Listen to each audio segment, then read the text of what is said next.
Hello and welcome to Judging by the Cover, where we'll be judging Hitman Agent... Ugh, another bloody film that thinks it can sound cool by replacing letters with numbers. Hitman Agent at by the cover. Now, clearly the designers asked a scary man to put his head through a seaside photo board of a man in a suit, because if that head genuinely is attached to that body, then I will drop heavy objects onto myself until I too have no discernible neck. They then took the photo and cut it into the shape of a number 7, giving a rim job to a number 4, twinning the two emerging themes of the number 47 and sucking ass. I could go on about the minor details indicating that if this is a real person, then he must have activated Big Head mode from GoldenEye, but I find there's more fun to be had in the negative space.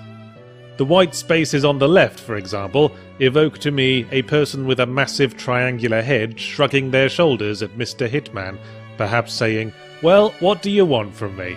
I warned you not to bang your face on that open cupboard door. You won't get any sympathy from me, even if you do start crying massive triangular tears. Why are you so callous, Mr. Give-Way sign for a head?" Anyway, while we're hanging out in the negative space, what's with the subtitle being so much bigger and more prominent than the main title? Did they really think the Agent 47 part was a bigger draw than the Hitman part?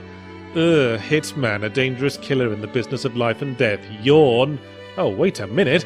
He's got his own number? Man, that really speaks to me. I can't wait to tell all my colleagues at the accountancy firm. Seriously though, I hope they fix this issue in future posters. Bam! Squeaky wheel got the grease, motherfuckers! Your number is up?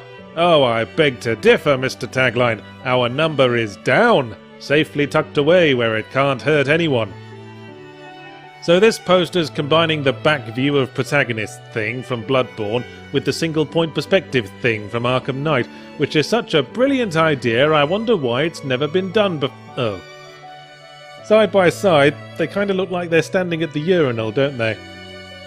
With Inception Man making a sneaky sidelong glance at Hitman Man and immediately feeling inadequate when he sees how much shorter his pistol is, promptly pissing himself. Anyway, something else immediately leaps out.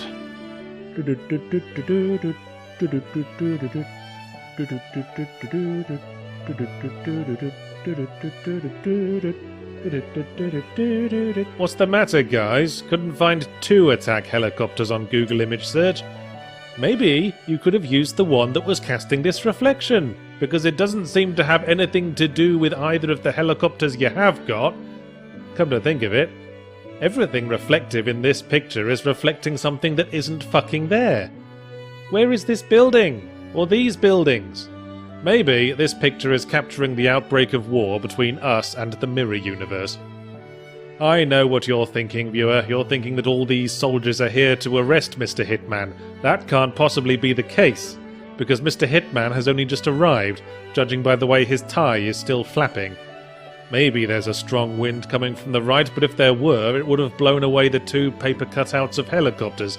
No, I don't think these soldiers are all part of the same unit, because there's a reason that gunmen aren't trained to stand in a circle around a target. If Mr. Hitman wasn't there, and all these Johnnies opened fire, the guy on the van would hit the guy in the foreground, the guy at the back would shoot the 2 guys on the right, and this guy would seriously inconvenience the floor. Seriously, what's with this guy? Nobody else is wearing fingerless gloves, and whatever other nonsense is disappearing into black smoke like a retreating wizard. Did a Counter-Strike player just this moment realise he's come in the wrong door, glance to his left and notice that everyone else is wearing... Hang on a minute.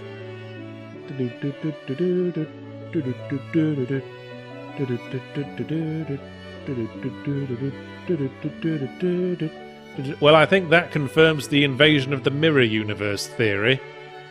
Why is that bloke standing on the van? Did he get his combat training on opposite day?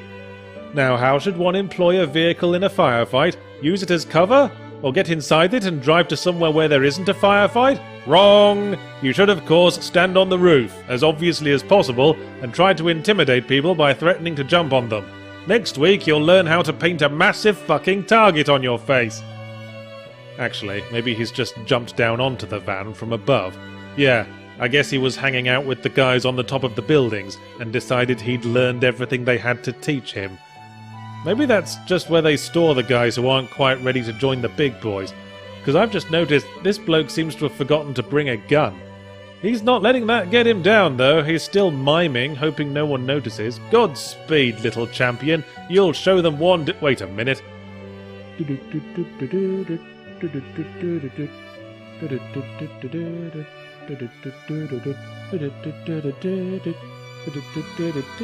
Blimey.